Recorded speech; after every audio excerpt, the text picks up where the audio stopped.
If you love saving money, then stay tuned as I talk to Navy veteran Josh Elledge from Savings Angel. Josh turned the need to save money at the grocery store into a thriving entrepreneurial business where he now helps other families save money by finding the best deals. Up next on Veteran on the Move. Welcome to Veteran on the Move. If you're a veteran in transition, an entrepreneur wannabe, or someone still stuck in that job trying to escape, this podcast is dedicated to your success. And now, your host, Joe Crane. If you're a veteran interested in a new game plan, 7-Eleven may have what you're looking for. Their structured franchise program is a perfect fit for your experience and skills. Franchise with a leader. It's a smart game plan for vets and a win for 7-Eleven. Check out the details at veteranonthemove.com/7-Eleven. Navy veteran Josh Elledge is the founder and chief executive angel of savingsangel.com and is one of the nation's leading experts on consumer savings. He's a weekly syndicated newspaper columnist, reaching more than 1.1 million readers. He also regularly appears on more than 75 TV stations across the country, having appeared on TV or radio more than 1,500 times. He's also the founder of upendPR.com, which helps entrepreneurs and startups seeking to exponentially increase sales and traffic with big media coverage. Josh lives in Orlando, Florida. He's a dad of 3 awesome kids and is a self-proclaimed fitness geek. Josh Elledge, welcome to Veteran on the Move. Thanks for being here. Before we get to talking about business and entrepreneurship, take us back and tell us what you did in the Navy. Yeah, Joe. So I was in the Navy, from 1990 to 1995. And at first, when I was in DEP, where they wanted to get you into something pretty high profile, I had actually done pretty well in my ASVAB. So I was all scheduled to be a nuke. Now, I had no interest in the Navy. Basically, that's just being a nuclear submarine kind of person. So you'd spend about 9 months out at sea every year. I'm exaggerating a bit, but thankfully, I kind of came to my senses. It's great for other people that really wouldn't be for me. And I was able to get my first love, and that was being a journalist. And ended up going to journalism school. There's for the military, all branches go to a school called DINFOS, and it's Defense Information School. And so it was kind of cool because you got to go to school with the Marines, the Army, everybody all together, and we were basically learning public relations and journalism. And I had actually qualified to go to a special broadcast journalism school as well. So. Interesting story. When they ask you, toward the end of your school, they send around what are called dream sheets, of course, and you fill in where you want to go. And everybody was saying like Bermuda, Key West, Hawaii. And, I just remember thinking, it probably doesn't matter what I put on this sheet, so I may as well look like a good guy here. And so I filled it out and I said, I will go wherever you need me to go. Wherever Uncle Sam needs me to go, I will go and serve. Wow.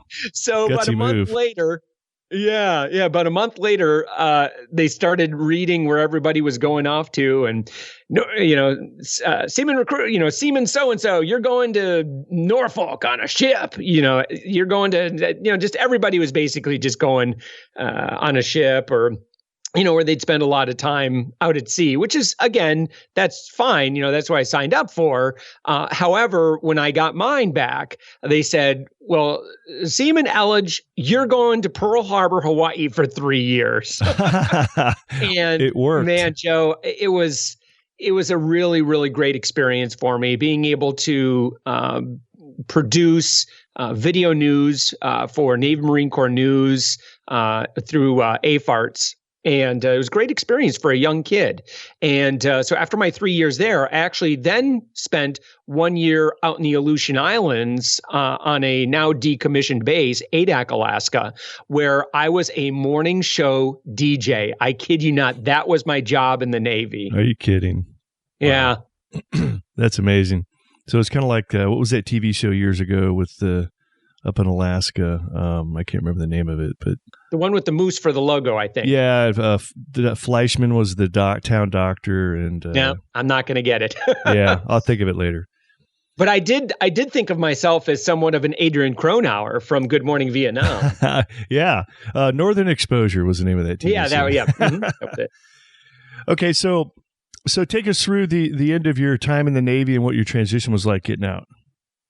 Yeah. So, I tell you, I loved having my GI Bill. At that time, it was only $10,800, but I used nearly every penny of it.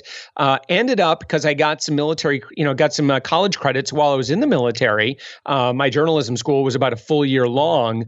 So I was actually able to get my bachelor's degree in about 2.5 years because I went year round to school. And I studied family science and family therapy. That was the road that I was going to go. I kind of pictured myself as becoming the love doctor on radio.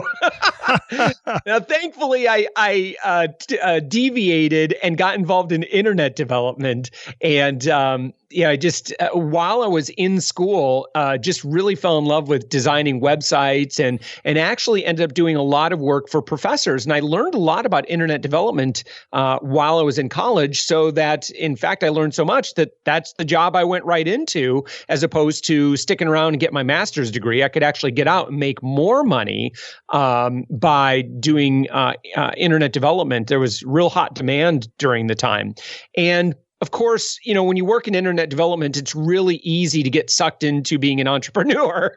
Yeah. And so did a number of businesses. Some did okay. Some did not do very well. But eventually, I started a company about 10 years, actually just over 10 years ago, called SavingsAngel.com. And that actually has done very, very well. We've done over $5 million in sales. And because of my experience with Savings Angel, I took my journalism experience and started writing for regular newspapers on behalf of Savings Angel, started doing a lot of TV. And in the past 10 years, I have actually been in the media now over 1,500 times because of, the experience I got from the military, which is just amazing to be able to do that. So, it comes to growing a successful business now, we don't really do a lot of traditional marketing. Matter of fact, next to none. But all we do is we serve audiences and we teach people how to cut their grocery bill in half. We teach people consumer skills. And as a result, we do it quite well. As a I've got a team of people that help with content. But I go out and I get to be the teacher. And as a result, we end up getting a lot of attention for Savings Angel. So it's a great honor to be able to do that. Now, how did you come up with the idea for Savings Angel, or how did you get into, where did you come up with the concept of actually starting a business based around saving money at the grocery store?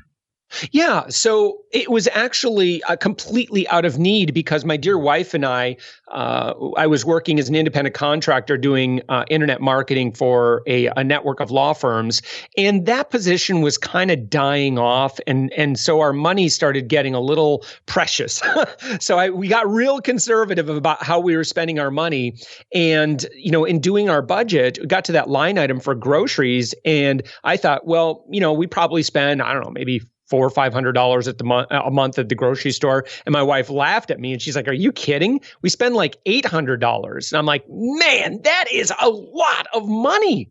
There's got to be a better way to do that." And so I read all of the experts on, how you could cut your grocery bill in half. And really there's two ways that you can do that. You can either grow all your own food, and that really just was not realistic for me, or you can get really, really good at using coupons. And what that means is that when a coupon comes out, you have to time that coupon, because, a $1 off coupon is just really not going to save you a whole lot of money. But if you apply that $1 coupon at the same time to like a 50% off sale, and you only buy those items, if you just do that, and you do that across everything that you buy for your family, you'll find that you can easily take an $800, $900 a month grocery bill down to about $400. And that seems outrageous, but it's absolutely the truth. There have been months when we've spent less than $200, and we eat very, very well. So that system worked so well that we turned it into a membership site at Savings Angel. And, again, we've had the great joy to be able to serve lots of people. We have a huge team of angels that put together that data for everybody. help a lot of people save a lot of money. So they're essentially their $5 a week or $4 a week investment. They can now turn into a $200, $300, $400 a month savings. So it's great return on investment for our members. So can you go into a little detail about how Savings Angel actually works and how you provide to your members? Yeah, so we're actually going through a lot of evolution this year, in fact, to try and make more of this information available for free. So depending on when this publishes and when you go to our website, it might be completely different. But historically, I'll just say that what you want to do is when you log in, and we've got a free coupon database, we do a lot of stuff for free because we really want to give people some early wins so that they can see that this really can work for them. And then if you really want to upgrade your savings, then that's when you might consider a membership. And again, it's $3.99 a week. And what we do then is we do the work on your behalf. So we're searching around the clock. Let's say it's a mom and she needs diapers. So we search around the clock looking for great deals on diapers. And what we're doing is when a new coupon comes out, we immediately compare that with all of the current sales. When a sale happens, we happen to have a coupon, we're always looking for the highest combination to give the biggest savings for our member. And so let's say then we get a jumbo pack of Huggies diapers at a CVS drugstore for $2.99. That's really common, in fact. We immediately send out an alert to our member. We say, we found it. We've been searching. We found it. Here's the coupon.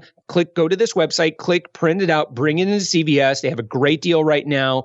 This is how you get the deal. So we really have the ability to help a lot of good people. And it's amazing how much you can get for really pennies on the dollar every single week. And the most important thing too is that, even with or without Savings Angel, it's just these two principles. Number one, only buy the absolute best deals each week. Stop buying what you need. That is the most expensive way to feed your family, aside from like eating out every night. Yeah. All right. But when you're only buying need-based stuff, you have no negotiating power. So I only want you to be cherry picking the absolute best deals every single week and load up your pantry, load up your freezer, load up your cupboards. I want you to make sure you're only buying great deals that you will use within like the next 3 to 6 months. All right. Now, once you've done that, I want you, when you find great opportunities, I want you to stock up and really load up your pantry so that you never need anything. So each week when you're thinking, oh gosh, what am I going to make? What am I going to feed the family? What do I need to buy? Well, you start putting together that list and you're like, oh, I've got that. I've got everything I need. And so you don't have to end up going and paying full price for anything. And Joe, really, that is the most important thing. It's really helpful when you ID where those really, really great deals are. So that's kind of where we come in. Wow. And so it's more than just, going to Aldi every time. It's all over your area. Joe, that's what everybody does. And they still spend north of $800 a month to feed their family. That is a big ticket item. It doesn't matter where you shop. Where you shop actually matters very little. What does matter is that if you do have, let's say you've got, a total of maybe like 4 different stores you could possibly go to, a Walgreens, CVS, I'm a huge fan of. Now, shelf prices, they're really expensive. You wouldn't buy anything, but every single week you can get products for next to nothing at the drugstore. So I recommend you go in and get your toothpaste and your cleaning supplies and your toilet paper, and you get it all from the drugstores because you can get it for, maybe a package of toilet paper that would normally cost you $10, you can get for $2. So I want you buying like 5 packages of toilet paper at that store, and then maybe go to an Aldi or go to a Walmart. We usually don't, it's interesting. People think that Walmart is the cheapest way to feed your family. And that, in fact, that's what we were doing before Savings Angel. And that's what we were spending, north of $800 a month to feed our family. That's what everybody does. The only way you can break free of the high price of feeding your family is that you have to take advantage of promotions and you have to be really smart about it. So, and if you can stack promotions on top of one another, that's where you really, really save big. Yeah, because my wife loves to shop, and she's a real good deal shopper. but for some reason, she hates the grocery store.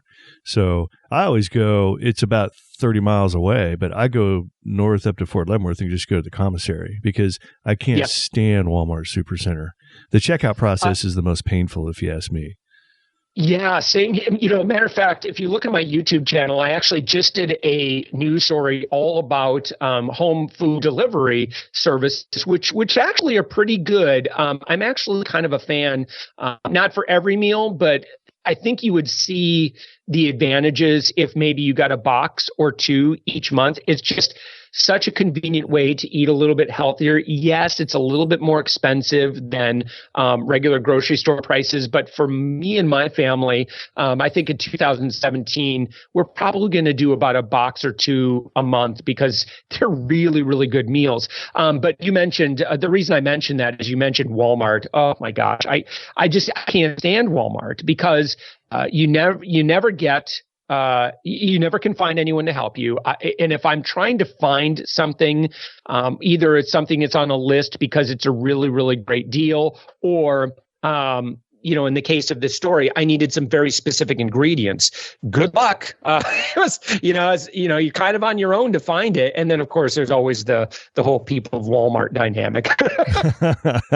Oh, yeah. Okay. Well, hey, hold that Walmart thought and we'll be right back. All right. If you're a veteran interested in a new game plan, 7-Eleven may have what you're looking for. We're talking franchising, owning your own store. 7-Eleven's franchise program puts your military experience to work in a structured environment that's all about success. And special military incentives and financing make ownership easier. So think about it. Franchising with the convenience leader. It's a smart game plan for vets and a win for 7-Eleven. Check out the details at veteranonthemove.com/711. All right, we're back with Josh Elledge from Savings Angel, and when we left, we were actually at Walmart and having a nightmare experience. So, yeah, I'll drive like 30, 40 minutes out of my way to go to the commissary because the checkout process, Good. And if you go to during the week, it's not crowded, just to avoid the Walmart Supercenter checkout process. I can't stand it. And of course, the commissary beats Walmart Supercenter any days, price-wise. You bet they do. Yeah. And in fact, it's really a myth that people believe that Walmart will save you money just simply because Walmart is kind of an always medium-ish, low-ish price across the board on all their products. Well, that's not how I want you to shop. I don't want if you are an absolute lazy shopper and you absolutely refuse to buy products when they go on sale, fine, go to Walmart. All right. And you're going to be stuck at a certain budget level for the rest of your life, right? Because there's just no fluctuation there. Imagine it's like this. There's two gas stations and every single day there's one gas station and they sell their gas for, let's say, $2.50 a gallon.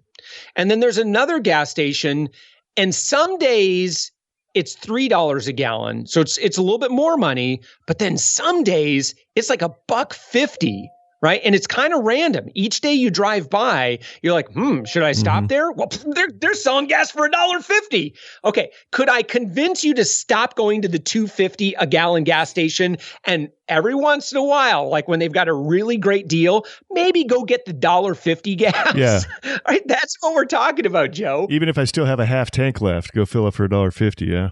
Yeah, stores that put stuff on sale, that's where you are always going to get the best deal because they will sell things, especially in combination with great coupons. You'll just get deals that are just unheard of. I get my cereal, for example. I seldom pay more than like $1.50 a box for my breakfast cereal. Walmart doesn't sell it that cheap. Wow. So I really, again, I like going where I get the best value.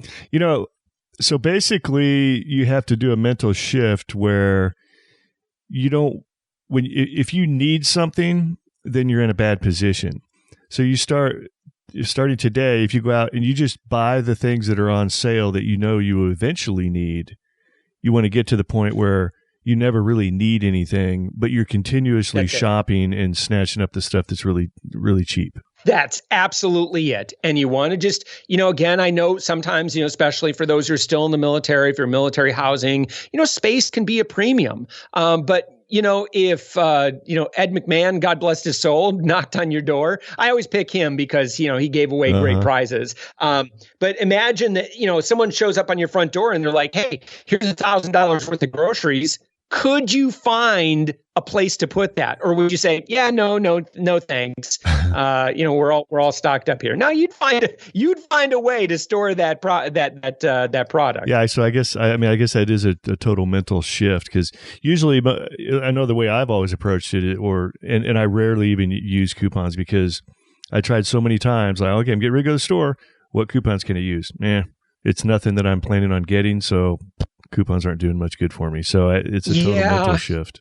Yeah, you want to use a coupon database, and we've got a free one over at Savings Angel. So all you have to do is really just let's say you are putting a list of stuff that you want to buy because it's a really good sale. Well, just do a quick search on our coupon database and just see if there's anything out there. And right now, most of the coupons that I use certainly are online. So you just either it's through a website like Ibotta or Checkout 51 or something like that. These are all websites that you use that have a lot of coupons, or you just click print and either add it to your card or you print it out from your computer and you bring it in. It's actually really easy once you get in the habit of it. So you spend an extra 15 minutes at home to print out some coupons, and for that work, maybe you save an extra $20. So that's more than $60 an hour. So why not? All right. So in reference to Savings Angel, how do we find you if we're interested in you have a Savings Angel podcast and a website and also your community. So how do we find you there? Well, you can just do a Google search for Savings with an S, Angel, or just go to savingsangel.com. So it's lots of savings, one angel. That's awesome. Me. Okay, Josh. So you also started another company after you've been involved in Savings Angel for quite a while. You started getting into the public relations and marketing side of things. Because we had so much success with PR, I started getting invited to speak at different conferences. And at these conferences, there were entrepreneurs. And I really hadn't planned on doing this because, I kind of enjoy my lifestyle with Savings Angel. But I really saw such a tremendous need in the marketplace because we've tried hiring PR, and I've blown over $25,000 hiring PR people. And I'll be honest, the results are really not that great. So it was a little frustrating, and I talked to so many other business owners that are starving to get more exposure, but it's kind of complicated, and it's kind of weird, like doing public relations and how to get more publicity, how to get people buzzing about you. So we really just looked at what I needed, like what I wanted to buy in terms of a PR agency, but just didn't exist in the marketplace. Most PR agencies are going based off of what they learned in school, and what they learned in school is great for enterprise level PR for very, very large organizations, but it just doesn't work for startups. It doesn't work for small business. When we do publicity, we need return on investment. It's great to invest in your brand, but just some people just don't have that runway. They need to see results early and fast. And so we focus on what's the low-hanging fruit that a business owner can grab?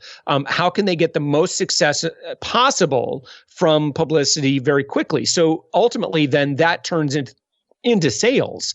And so we developed some different levels that we help business owners. Either we teach them how to do it themselves.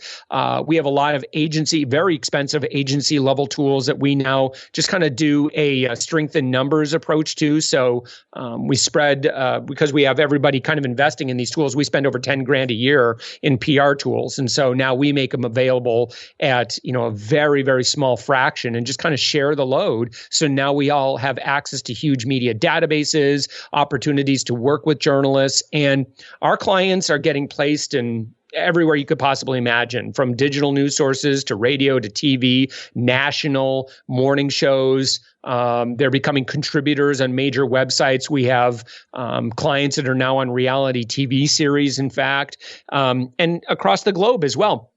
And so it's it's like finding a need in the marketplace, and in this case, again, it was something that I needed and didn't really exist. But our mission by the end of this year is to have over 1,000 clients, and our pricing is 1/5 of what most PR firms charge, and I believe that we can absolutely do it. That's great. And so, is there any any couple of really strong strategies that you're using with upendPR? Like, is it all about getting them on TV, or is there any main secret?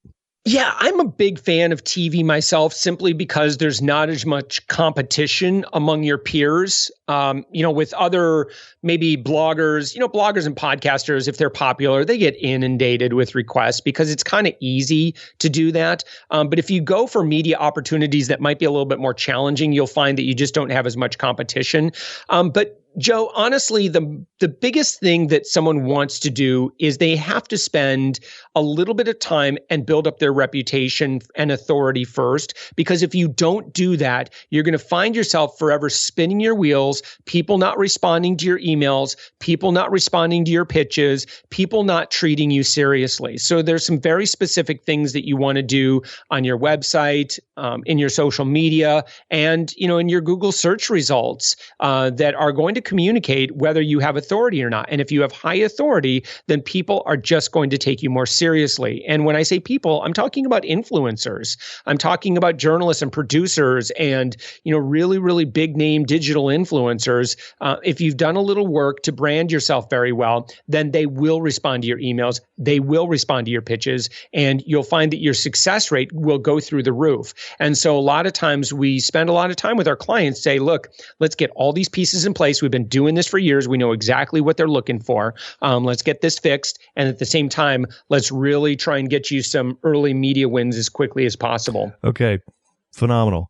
Hey, Josh, I know we're getting close to the end of our time here. I want to ask you a specific question about the veteran community. Congratulations, you become a full-time entrepreneur. So how does that feel, and what advice would you give to that veteran or soon-to-be veteran that's looking to jump into entrepreneurship? Well, look, I firmly believe that veterans have a little bit of a leg up, or at least they have an advantage when going into the entrepreneurial world. Because one thing you need more than anything to succeed as a veteran is that you need grit. You need to be able to have that fire in the belly that says, you know what, I am going to do whatever it takes to get the mission done. And even if I have to move heaven and earth to do it, I will do it. Right? That's what is instilled in us to get the mission done when we're in the military. Now, they don't really teach that in college. They don't. In fact, I'll just say, be very blunt. They don't teach that in college. The only way you can learn that is either, again, by, going through basic training, going through boot camp, going through and, working for chiefs and bosses and sergeants who are like, you did not do this to specification, do it again, over and over and over again, right? Yeah. Like that, usually you don't find a boss that's that direct for you and that direct with you. And just, I want you to realize that what you've been given, your military experience, is truly a gift, and it has prepared you for success as an entrepreneur. Absolutely. Well said. All right. One last thing. We know how to find you at savingsangel.com. How do we find you at upendPR? Sure. You could just do a Google search for my name, Josh, and then my last name is Elledge, ELLEDGE, and you'll find all kinds of stuff about me. Or you could just go directly to my website, and that is upendPR.com. So it's upendPR.com. Josh Elledge, hey, great interview. Great stuff about Savings Angel and upendPR. Awesome information for veterans and the veteran community out there in the entrepreneurship realm. So I did meet you at the USAA when we went to the Army Navy game a couple months ago. Phenomenal event. So I just want to throw that in there. It was great meeting you in person and everything. So, and also thanks for being here on the podcast and sharing all those golden nuggets of wisdom. You bet, Joe. Thank you so much. All right, wait. Will these two veterans or Oscar Mike? Have you joined the Veteran on the Move Facebook group? I personally invite every guest that I have on the podcast to join the group. So the Veteran on the Move Facebook group is a great way to connect with previous podcast guests. Our Facebook group will keep you in touch with other veterans that are transitioning to entrepreneurship, and you will also get great updates and free gouges on the people, programs, and resources that will help you in your transition to entrepreneurship. Thank you for listening to Veteran on the Move, your pathfinder to freedom. If you like the show, leave us a review on iTunes. Reviews are always greatly appreciated. So until next time, this veteran is Oscar Mike.